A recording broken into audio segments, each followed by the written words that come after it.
Emergency, ماشاءاللہ یا دوبارہ انتخابات، آئندہ 48 گھنٹے اہم۔ پی ٹی آئی کے آزاد امیدواروں کو جماعت مل گئی، ملک سیاسی طور پر دیوالیہ، حکومت سازی کے لیے 3 جماعتی اتحاد بن گیا۔ پیر پگارا نے الیکشن سے قبل الیکشن بک ہونے اور ایڈوانس پیمنٹ کا جو انکشاف کیا تھا وہ پیمنٹ کس نے وصول کی؟ بلوچستان میں اختر مینگل نے بھی اہم شخصیات پر دھاندلی کے الزامات لگا دیے۔ پیپلز پارٹی، نون لیگ اور ایم کیو ایم پاکستان میں حکومت سازی کے لیے معاملات طے ہو گئے۔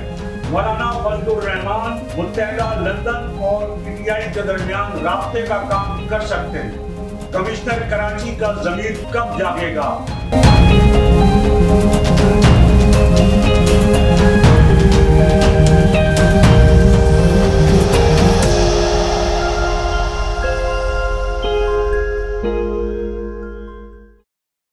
بسم اللہ الرحمن الرحیم، السلام علیکم۔ صابر علی حاضر ہے تھنک ٹی وی میں پروگرام صاحب بات کے ساتھ۔ ناظرین، آپ سے یہی گزارش ہے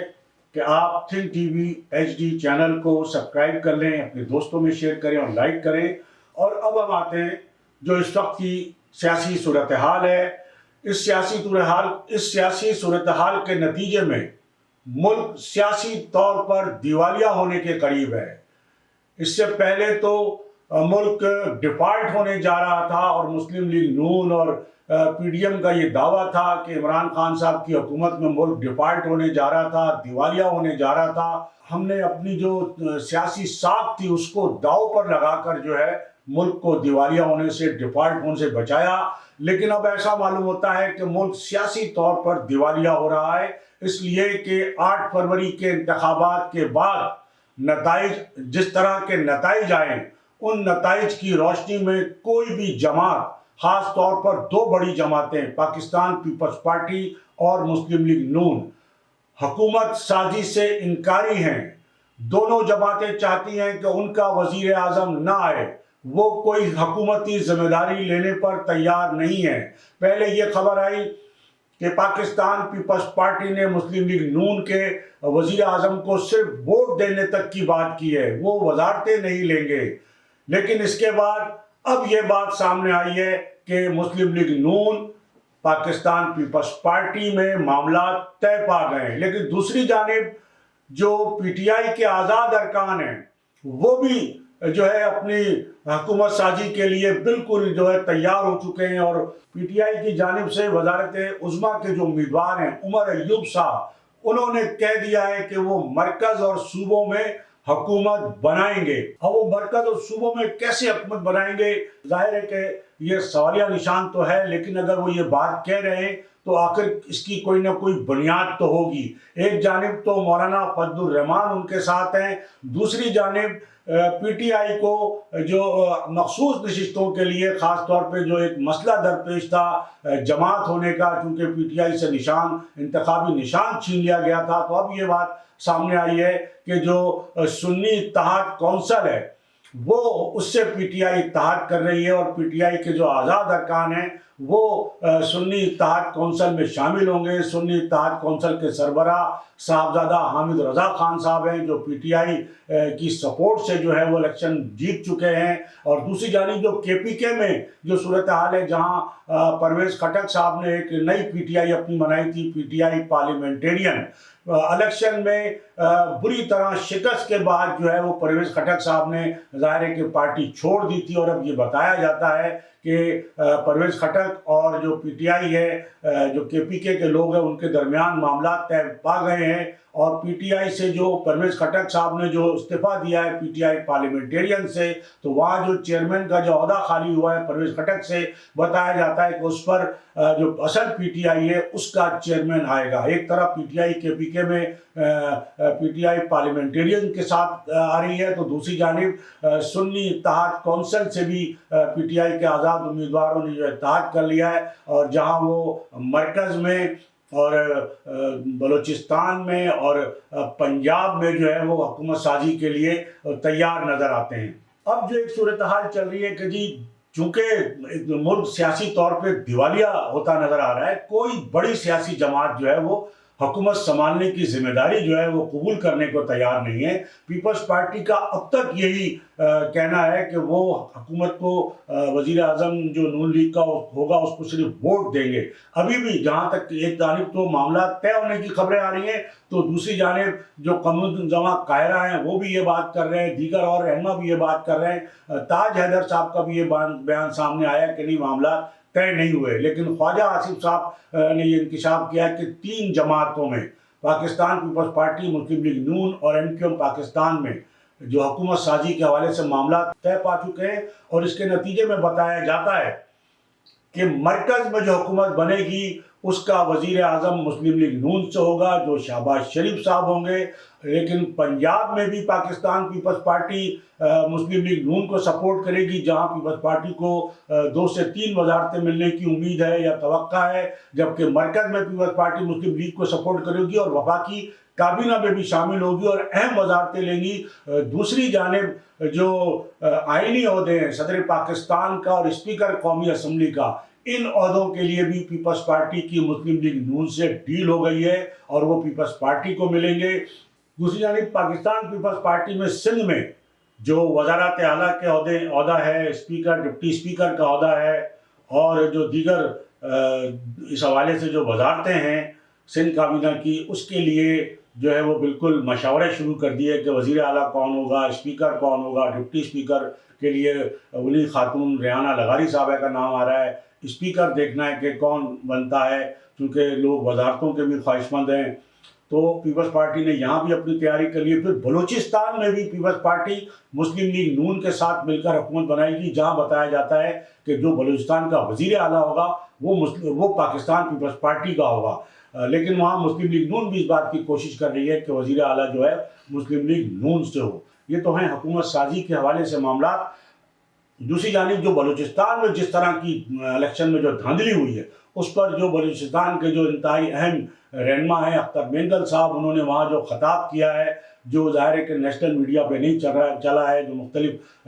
یوٹیوب چینل پہ چل رہا ہے، تو وہ انہوں نے بڑے اہم لوگوں پر جو ہے الزامات لگائے دھاندلی کے۔ اور آپ کے علم میں ہے کہ جس طرح سندھ میں پیر صاحب پگارا نے یہ کھل کر کہا تھا کہ الیکشن جو ہے 2-2.5 ماہ پہلے ہی بک ہو چکا تھا اور پیمنٹ بھی ہو چکی تھی۔ اب وہ پیمنٹ کس کو ہوئی تھی؟ یقیناً اس پر سوالیہ نشان ضرور ہے۔ پیمنٹ ظاہر ہے کہ جو لوگ ذمہ دار ہیں، جو لوگ اس بات کی اہلیت رکھتے ہیں، طاقت رکھتے ہیں، جن کے پاس یہ ذمہ داریاں تھیں کہ وہ لوگوں کو الیکشن جتا اور ہرا سکتے تھے، ظاہر ہے کہ انہوں نے پیسے لے کر جو ہے وہ الیکشن میں لوگوں کو ہرایا یا جتایا ہے۔ اسی طرح یہی الزام جو ہے وہ بلوچستان کے جو لیڈر ہیں وہ بھی لگا رہے ہیں۔ اور پچھلے دنوں حامد میر صاحب جو ہیں ایک معروف اینکر جیو ٹی وی کے، انہوں نے بھی یہ کہا تھا کہ پیر صاحب پگارا نے جو پیمنٹ والی بات کی ہے، اسی طرح کی باتیں جو ہیں، اس سے زیادہ خوفناک باتیں جو ہیں، انہیں بلوچستان سے کچھ لوگوں سے ملاقات ہوئی، انہوں نے بتائی ہیں۔ تو یہ اس وقت جو دھاندلی کے حوالے سے جو اتنا شور مچا ہوا ہے، پھر جو راولپنڈی کے کمشنر کی جو صورتحال سامنے آئی، جس طرح انہوں نے کھل کر آ کے بیان دیا، تو بتایا جاتا ہے کہ عالمی سطح پر اس پر جو ہے بڑی بدنامی ہو رہی ہے پاکستان کی، اور عالمی سطح پر جو ہے زیادہ دباؤ بڑھ رہا ہے پاکستان پر کہ یہ اتنی دھاندلیوں کے واقعات، اتنی ویڈیو وائرل ہو رہی ہیں، جس طرح لوگوں کو کامیاب کرایا گیا ہے۔ اور ایک سرکاری انتہائی اہم راولپنڈی جیسے شہر کا، جو اسلام آباد سے متصل راولپنڈی، اس شہر کا کمشنر اگر یہ کہہ رہا ہے تو یہ بہت بڑی بات ہے۔ پھر اختر مینگل صاحب بھی یہ کہہ رہے ہیں، پھر مولانا فضل الرحمان صاحب بھی یہ کہہ رہے ہیں، پھر PTI بھی یہ کہہ رہی ہے، جماعت اسلامی بھی یہ کہہ رہی ہے، تحریک لبیک بھی یہ کہہ رہی ہے۔ تو ایک ایسا ماحول بن چکا ہے، اور اب تک جس طرح کے دھاندلی کے خلاف جو مظاہرے ہو رہے ہیں، خاص طور پہ بلوچستان میں مسلسل دھرنا جاری ہے، مظاہرے ہو رہے ہیں، جس طرح بائی پاس حیدرآباد کا بند کیا گیا، اور جس طرح کی، تو اس کا جو ہے پوری دنیا میں ظاہر ہے اس کا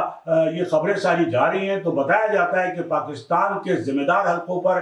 دباؤ بڑھ رہا ہے الیکشن کے حوالے سے، اور جب 2 بڑی جماعتیں جو ہیں وہ حکومت سازی میں ناکام ہوتی نظر آ رہی ہیں، جس کے نتیجے میں پیر صاحب پگارا نے یہی کہا تھا کہ ایسا معلوم ہوتا ہے کہ ملک یا تو ایمرجنسی کی طرف جا رہا ہے یا مارشل لا کی طرف جا رہا ہے۔ تو اس حوالے سے یہ بتایا جاتا ہے کہ الیکشن کمیشن آف پاکستان کا اہم اجلاس بھی ہونے جا رہا ہے، یا اس اجلاس کے بعد شاید کوئی صورتحال، یا 48 گھنٹے جو ہیں اس حوالے سے اہم ہے کہ آخر ہونا کیا ہے۔ اگر پاکستان پیپلز پارٹی، مسلم لیگ نون اور MQM حکومت سازی کے لیے سر جوڑ لیتے ہیں آپس میں، جو بھی بندر بانٹ ہے وہ ظاہر بندر بانٹ ہی ہونی ہے، اور جو سر جوڑ کے اور کیا ہونا ہے، اگر وہ نہیں کر پاتے ہیں تو پھر صورتحال اور زیادہ گھمبیر ہو جائے گی۔ لیکن دوسری جانب PTI کے جو آزاد ارکان ہیں وہ بھی سر اٹھا چکے ہیں، وہ بھی ان کو ایک جماعت مل گئی ہے KPK میں بھی، مرکزی اور صوبائی سطح پر بھی، اور ان کا بھی یہی دعویٰ ہے کہ حکومت وہ بنائیں گے، اور بتایا جاتا ہے جو PTI کے لوگ وہ یہی کہتے ہیں کہ موجودہ صورتحال میں عارضی طور پہ تو ظاہر PTI نے جس کو نامزد کیا ہے عمران خان صاحب نے، عمر ایوب صاحب، وہ ہیں وزیر اعظم کو امیدوار، لیکن اگر PTI کو کامیابی ہوتی ہے، PTI کامیاب ہوتی ہے، تو ان کا کامیابی کے بعد جو اصل وزیر اعظم ہوگا عمران خان ہی ہوگا۔ دوسری جانب جس طرح کل PTI کے احتجاج میں صوبائی الیکشن کمشنر کے دفتر کے باہر وفا پرستوں کی ایک بڑی تعداد، جن میں خواتین بھی شامل تھی، بینر اور جھنڈے لیے جس طرح نعرے لگاتی ہوئی نظر آئی، اور وہاں PTI کے لوگوں نے اسٹیج پر سے جو اناؤنسر تھے انہوں نے ان کو باقاعدہ ویلکم کیا، اور ان کی حمایت پر جو ہے باقاعدہ متحدہ کے قائد کا نام لے کر شکریہ ادا کیا۔ تو اس سے یہ بتایا جاتا ہے کہ جب PTI مولانا فضل الرحمان جیسے بدترین دشمن سے جو ہے وہ جا کے ملاقات کر سکتی ہے، اتحاد کر سکتی ہے، اور وہ جو بدترین دشمن تھے PTI اور مولانا فضل الرحمان، وہ اگر ایک دوسرے کے قریب آ سکتے ہیں تو پھر PTI اور MQM انٹرنیشنل جو ہے وہ بھی ایک دوسرے کے قریب آ سکتے ہیں، اور اس کے لیے مولانا فضل الرحمان جو ہے وہ بہترین شخص ہیں کہ جو دونوں جماعتوں کے درمیان رابطے کا کام انجام دے سکتے ہیں۔ اور مولانا فضل الرحمان کی یہ خوبی ہے کہ ان کے جو ہے سب سے اچھے رابطے ہیں، ان کے پاکستان پیپلز پارٹی سے بھی اچھے معاملات ہیں، مسلم لیگ نون سے بھی اچھے معاملات ہیں، MQM پاکستان سے بھی تھے، الیکشن سے پہلے ان کے ظاہر اسٹریٹ ایڈجسٹمنٹ اور ایک دوسرے کی حمایت بھی کی تھی، اور ان کے دائرے کے جو MQM انٹرنیشنل ہے ان سے بھی اچھے معاملات ہیں۔ اور بتایا جاتا ہے کہ اگر مولانا فضل الرحمان جیسی شخصیت اگر کسی مخالف کیمپ کی جانب اگر جا رہی ہے تو وہ اہم بات ہے، وہ ظاہر ہے کہ وہ اپنی مرضی سے، وہ بھی کوئی، یا پاکستان میں تو خیر اپنی مرضی سے کوئی کام کرتا ہی نہیں ہے، ہر ایک کوئی نہ کوئی کسی نہ کسی اشارے پر جو ہے وہ باہر نکلتا ہے، کسی نہ کسی اشارے پر جو ہے اپنی سیاسی سمت کا جو ہے وہ تعین کرتا ہے۔ تو بتایا جاتا ہے کہ اگر مولانا فضل الرحمان بھی اور PTI بھی اگر ایک دوسرے کا قریب آ گئے یا اپنی سمت کا تعین جو ہے وہ اتنے بدترین مخالفین جو ہے وہ کر رہے ہیں، اکٹھے ہو رہے، تو یقیناً کوئی نہ کوئی ایسی صورتحال ضرور آگے بننے والی ہے کہ جس کے نتیجے میں پورا سیاسی منظرنامہ جو ہے مستقبل کا وہ تبدیل ہو سکتا ہے۔ لیکن سرے دست مسلم لیگ نون، پاکستان پیپلز پارٹی اور MQM پاکستان جو ہے وہ حکومت سازی کے لیے بالکل متفق ہو چکے ہیں، اور بالکل اس میں یہ خبریں سامنے آ چکی ہے کہ جناب پنجاب میں بھی پیپلز پارٹی جو ہے مسلم لیگ نون کو سپورٹ کرے گی، اور بلوچستان میں بھی دونوں مل کے حکومت بنائیں گے، لیکن بلوچستان میں جو وزیر اعلیٰ ہوگا وہ ظاہر پیپلز پارٹی ہوگا۔ اس طرح پیپلز پارٹی کے پاس 2 صوبے آ جائیں گے، لیکن مسلم لیگ نون کے پاس صرف ایک صوبہ ہوگا پنجاب، اور مرکز میں مسلم لیگ نون کا ظاہر وزیر اعظم ہوگا، لیکن جو وفاقی کابینہ ہوگی اس میں پیپلز پارٹی کو انتہائی اہم وزارتیں ملیں گی، اور جو MQM پاکستان ہے اس کو بھی انتہائی اہم وزارتیں ملیں گی، اور یقیناً وزارتوں کی جو تعداد ہے وہ پہلے سے زیادہ ہو سکتی ہے۔ پہلے اگر 2 تھی تو 3 یا 3 سے 5 یا 4 تک جو ہے وزارتوں کی تعداد ہو سکتی ہے، لیکن سوال یہی پیدا ہوتا ہے کہ کیا ان وزارتوں کے نتیجے میں پہلے کوئی کراچی حیدرآباد کا کوئی مسئلہ حل ہوا، کراچی حیدرآباد کے شہریوں کو کوئی ریلیف ملا جو آئندہ مل جائے گا؟ جس 3 نکاتی آئینی ترمیم کی بات کی جا رہی ہے اس سے غریب عوام کو کیا مل سکتا ہے؟ اس وقت غریب کراچی کے شہریوں کا سب سے بڑا اگر کوئی مسئلہ ہے تو وہ کے الیکٹرک ہے۔ کراچی کا کوئی شہری، 3.5 کروڑ کا یہ شہر ہے، کراچی کا کوئی ایک شہری بھی ایسا نہیں ہوگا جو کہ الیکٹرک کے ظلم و ستم کا شکار نہ ہو، اس سے نجات نہ چاہتا ہو۔ تو کیا جو کراچی کے سٹیک ہولڈر ہیں جنہوں نے کراچی سے مینڈیٹ حاصل کیا ہے وہ اپنے کسی نقطے میں اس بات کو شامل کریں گے کہ وہ کراچی کے شہریوں کو کے الیکٹرک جیسا جو ایک سفید ہاتھی ہے اس سے نجات دلائیں گے؟ کیونکہ جو نگراں حکومت ہے جس کا یہ مینڈیٹ نہیں ہے، نگراں حکومت نے 20 سال کے لیے جو ہے الیکٹرک کے لائسنس کی تجدید کر دی ہے۔ یہ نگراں حکومت ہوتی کون ہے؟ یہ ظاہر ہے کہ یہ فیصلہ 5 سال جو پھر الیکشن کس بات کے لیے ہو رہے تھے؟ یہ کس لیے آئے مینڈیٹ لے کے لوگ؟ ان کو عوام نے مینڈیٹ کیوں دیا ہے؟ تو پھر نگراں حکومت کو ہی جاری رکھے۔ اگر اس کو 20 سال کا آپ لائسنس دینے کا اختیار ہے تو پھر 20 سال کے لیے حکومت بھی نگراں حکومت کو دے دیں، وہی چلائیں، پھر اس الیکشن کی ضرورت نہیں تھی۔ پھر ان لوگوں کا جو لوگوں نے جو ووٹ دیا ہے وہ تو اپنے مسائل کے حل کے لیے دیا ہے، انہیں کسی آئینی ترمیم ورمیم سے دلچسپی نہیں ہے، ان کو اپنے روزمرہ کی جو اشیاء ہے، کھانا پینا ہے، جو گیس نہیں آتی ہے، یعنی گیس کے نرخ کہاں سے کہاں پہنچ گئے، کہاں بجلی کا بل جو تھا، کہاں گیس کا بل، جب گیس 24 گھنٹے آتی تھی تو گیس کا بل 200-300 روپے آتا تھا، اور اب جب گیس آتی نہیں ہے، لوڈ شیڈنگ ہوتی ہے، 8-8, 10-10, 12 ہزار روپے جو ہے وہ گیس کا بل آ رہا ہے۔ بجلی کی لوڈ شیڈنگ ہو رہی ہے کبھی، اور ہر 2 مہینے بعد 1 مہینے بعد جو ہے وہ بجلی کے نرخ بڑھ رہے ہیں۔ پھر کہ الیکٹرک جیسا جو ایک سفید ہاتھی ہے وہ اس شہر پر مسلط ہے، تو پھر ایسی حکومتوں کا کیا فائدہ کہ جو مینڈیٹ لے کر آئے اور اس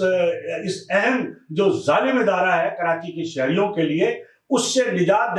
دلانے کا اگر کوئی نقطہ شامل نہیں کرتا ہے تو پھر کراچی کے شہریوں کو کسی حکومت کی ضرورت نہیں ہے، کسی جماعت کی ضرورت نہیں ہے۔ اگر کراچی کے شہریوں نے مینڈیٹ دیا ہے، وہ سمجھتے ہیں کہ وہ کراچی کے شہریوں کے جو ہے وہ انہیں مینڈیٹ ملا ہے، کراچی کے شہریوں نے انہیں کامیاب کیا ہے، وہ کراچی کے شہریوں کو نمائندے ہیں، تو سارے کام چھوڑ کر سب سے پہلا کام جو ہے وہ بجلی، جو سب سے 24 گھنٹے کی لوگوں کی جو ہے وہ ضرورت ہے، اس کے الیکٹرک جیسے ادارے سے اس کو نجات دلائیں۔ کم از کم 10-12 پرائیویٹ کمپنیاں جو ہیں وہ میدان میں آئیں، ورنہ کہ الیکٹرک کو دوبارہ سے جو ہے وہ سرکاری تحویل میں دیا جائے اور لوگوں کو لوڈ شیڈنگ کے بغیر اور کم سے کم نرخ کر کے جو ہے بجلی دی جائے۔ آخر یہ پورے جو اللہ تللے جو ہے افسر شاہی کے جو حکمرانوں کی جو عیاشیاں ہیں، یہ جو ابھی منتخب ہوں گے، جو منتخب ہوئے ہیں، ارکان قومی اسمبلی، سینٹ اور پوری پارلیمنٹ، اور پورا یہ جو نظام ابھی آئے گا کہ جی وہ ایک لمبی کابینہ وفاق میں بنے گی، صوبوں میں بنے گی، پارلیمانی کمیٹیاں بنیں گی، اور پتہ نہیں کیا کیا، ان کو سرکاری گاڑیاں، سرکاری پیٹرول، سرکاری رہائش گاہیں، کیا یہ غریب مول اس کا متحمل ہو سکتا ہے؟ تو جن لوگوں نے اس شہر کے لوگوں سے مینڈیٹ لیا ہے، وہ ان شہر کے لوگوں کو جو سب سے بڑا ان کا مسئلہ ہے، جو اس وقت جو ہے وہ الیکٹرک ہے، اس سے اگر وہ نجات انہیں نہیں دلا سکتے تو پھر لوگوں کو ضرورت نہیں ہے کسی قسم کی حکومت۔ اگر انہیں صرف وزارتیں ہی لینا ہے تو ان وزارتوں کا جو فائدہ ہوگا تو وہ تو وزارتیں لینے والوں کو یا ان کے قریب کے خاندان کے لوگوں کو یا چند دوستوں کو ہوگا، اور ان کو پروٹوکول ملے گا، گاڑیاں ملیں گی، اور سرکاری پیٹرول ملے گا، سرکاری مراحت ملیں گی۔ عوام کو کیا ملے گا؟ کراچی شہر جو ہے وہ بالکل بے پناہ مسائل کا شکار ہے، اور سب سے بڑا مسئلہ جو ہے وہ بجلی کا ہے کہ الیکٹرک کے ظالمانہ رویے کا ہے۔ تو جب تک آپ اس سے نجات دلانے کے لیے کوئی وعدہ لوگوں سے نہیں کرتے تو کوئی فائدہ نہیں ہے لوگوں کو کسی حکومت کا۔ دوسری جانب جو لیاقت چٹھا صاحب ہیں، راولپنڈی کے کمشنر، ان کے بارے میں مختلف اطلاعات ہیں کہ ان کو کوئی بالکل وہ لاپتہ ہو گئے ہیں، کوئی رابطہ نہیں ہے، تو ایک تو یہ صورتحال ہے۔ دوسری جانب لوگ یہ بھی انتظار کر رہے ہیں کہ آخر جو دوسرے علاقوں کے جو کمشنر ہیں، آر اوز ہیں، ڈی آر اوز ہیں، ان کا جو ہے ضمیر کب جاگے گا، کیونکہ ہر جگہ اسی طرح دھاندلی کی شکایت ہیں اور لوگوں کو انتظار ہے ان کے ضمیر جاگنے کا بھی۔ پاکستان پیپلز پارٹی کے رہنما ہیں سابق صوبائی وزیر شرجیل انعام میمن صاحب، انہوں نے لیاقت چٹھا کے جو الزامات ہیں اس کو دوسرا بشیر میمن قرار دیا ہے۔ بشیر میمن آپ کے علم میں ہے کہ وہ ایف آئی اے کے ڈی جی تھے، اور جب عمران خان صاحب وزیر اعظم تھے تو اس وقت بتایا جاتا ہے کہ انہوں نے عمران خان صاحب کو جو ہے بعض معاملات میں نون لیگ کے لوگوں کے خلاف جو کیسز تھے وہ چلانے سے یا ان کے خلاف کارروائی کرنے سے انکار کر دیا تھا، جس کے نتیجے میں وہ مسلم لیگ نون کے لیے ہیرو بن گئے تھے، اور مسلم لیگ نون نے فوراً ہی آتے ہی جو ہے وہ نواز شریف صاحب نے آتے ہی جو ہے بشیر میمن صاحب کو مسلم لیگ نون سندھ کا صدر بنا دیا تھا۔ حالانکہ کوئی سیاسی کارکن ہونا چاہیے تھا، لیکن انہوں نے ابھی تازہ ریٹائر ہونے والے بیروکوٹ کو بنا دیا۔ تو شرجیل میمن نے یہ کہا ہے کہ جس طرح بشیر میمن نے مسلم لیگ نون کے لیے کام کیا تھا، اسی طرح لیاقت چٹھا جو ہے اس نے بھی جو ہے وہ پی ٹی آئی کے لیے کام کیا، اور یہ دوسرے بشیر میمن ہیں۔ تو بہرحال اپنا اپنا انداز ہے سوچنے کا، اور یہ ناظرین آج کی یہ گفتگو، اس سے پہلے کہ میں آج کی اس نشست سے آپ سے اجازت دوں، میری آپ سے یہی گزارش ہوگی کہ آپ think T V H D channel کو سبسکرائب کر لیں، اپنے دوستوں میں شیئر کریں اور لائک کریں۔ اس کے ساتھ ہی آج کی اس نشست سے صابر علی کو اجازت. اللہ. تھنک ٹی وی ایچ ڈی کو سبسکرائب ضرور کر لیں اور بیل آئیکن کا بٹن دبائیں تاکہ ہماری نئی آنے والی ویڈیوز پر وقت آپ تک پہنچ سکیں. شکریہ.